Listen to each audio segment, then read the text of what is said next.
लेकिन आज क्या हो रहा है, औरतें अपनी मर्जी से बाजार जा रही हैं और डरते सब हैं। यहाँ जितने बैठे हैं ना, कोई ऐसा नहीं होगा जो अपनी बीवी से ना डरता हो।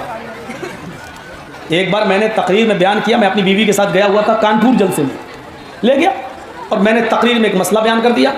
मैंने कहा कि जिस औरत का शौहर अपनी बीवी को उसकी मर्जी के मुताबिक, उसके खर्चे के मुताबिक, उसके और उसके बच्चों के खर्चे के मुताबिक पूरा पूरा पैसा ना देता हो, तो बीवी को इजाज़त है कि वो अपने शौहर को बताए बगैर उसकी तिजोरी में से, उसके जेब में से, उसकी अलमारी में से, उसको बताए बगैर उतना पैसा ले सकती है जितने में उसका, उसकी बीवी, उसका बच्चों का खर्चा चल जाए। शरीयत का मसला है, ले सकती है। मैंने मसला तो बता दिया, लेकिन रिएक्शन सबसे पहले मेरा ही हुआ। सुबह होकर शेरवानी की जेब में से 10,000 रुपये मेरे ही गायब हो गए। उस दिन से मैंने सोचा कि बीवी को ले जाऊंगा तो ये मसला नहीं बताऊंगा, और आज इसलिए बतला रहा हूं क्योंकि मेरी बीवी नहीं है। हंस रहे हैं आप, मसला मसले की जगह। तो मैंने उससे पूछा कि तूने क्यों निकाले? कहा आपने तो कल बताया था, हदीस सुनाई थी। मैंने कहा मैंने तो उनके लिए सुनाई थी जो खर्चा ना देते हो, मैं तो देता हूँ पूरा पूरा। बोली तो उंगली आपने पकड़ी है तो हमने दामन पकड़ लिया, उसमें क्या, नाजायज़ फ़ायदा तो सब उठाते हैं, ज़रूरत थी ले ली।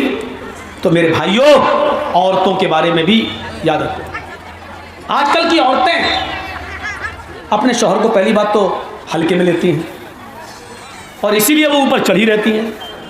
एक पीर साहब थे, उनकी बीवी उनको पीर ही नहीं मानती थी।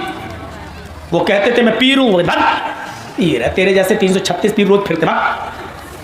एक बार उस औरत ने देखा कि आसमान पर कोई उड़ता हुआ जा रहा है, हवा में मुसल्ला बिछाए नमाज पढ़ रहा है, उड़ता हुआ जा रहा है। बीवी से कहा, शौहर आया घर में तो बीवी कहती अपने पीर बने फिरते हो। पीर तो वो था जो आज मैंने देखा। तो क्या देखा? आसमान पे मुसल्ला बिछा है, हवा में एक पीर उड़ रहा है, नमाज पढ़ता हुआ जा रहा है, वो पीर था। एक पीर तुम बने फिरते हो। कहा बीवी तुमने देखा? कहाँ? अपनी आँख से देखा कि हाँ। अरे पागल, वो मैं ही तो था। पीर बोला, अरे पागल, वो मैं ही तो था। बीवी बोली अच्छा तुम थे? हाँ मुझे लगा। ए भैया ये लाल वाली लाइट क्यों मार रहे हो? मैं कोई लड़की थोड़ी हूँ यार, बड़ी डेंजर लाइट होती है ये, इसका नुकसान तुम्हें नहीं मालूम बेटा। अगर मालूम हो जाए तो जहर पी लोगे, लेकिन ये लाइट नहीं रखोगे अपने पास। आइंदा मत मारना मेरे ऊपर, और मारना हो तो बाहर बहुत टहल रही है उनके ऊपर मारो। मुझे मालूम है कि किसने मारी, जैसी हमारी नजर पड़ी उसने झुका लिया। तो कहा वो मैं ही तो था। बीवी बोली हाँ लगा मुझे। क्या आप थे? क्या क्यों? कहा मुझे लगा कि तुम थे, इसीलिए टेढ़े टेढ़े उड़ रहे थे ना। फिर कमी निकाल दी, शौहर में भी कमी, इसलिए टेढ़े टेढ़े उड़ रहे थे। बीवी को बीवी का प्यार दो, घर नहीं बिगड़ेगा। लेकिन आज़ादी इतनी न दो कि सब्जी भी वही खरीदें, कपड़े भी वही खरीदें। कपड़ा आपका काम है बीवी को लाना। बीवी क्यों पहनेगी अपनी पसंद का कपड़ा? आप कपड़ा खरीदना अपनी बीवी के साथ जाइए, बोलो मेरी बीवी तुम बताओ मैं कौन सा कपड़ा पहनूं। बीवी को भी हक है कि वो अपने शौहर को अच्छा देखना चाहती है। अपना कपड़ा बीवी की पसंद से खरीदो और बीवी का कपड़ा अपनी पसंद से खरीदो, यह है सच्ची मोहब्बत। मौलाना चाहे कितना महंगा कपड़ा खरीद के लाओ, मेरे सामने पहनती नहीं, शादी में पहन के जाती है। ये औरतों की आदत होती है। घर में रहेंगी भंगन बनकर, शादियों में जाएंगी हेमा मालिनी की अम्मा बनकर। लिपस्टिक, जिस कलर का कपड़ा उसी कलर की लिपस्टिक।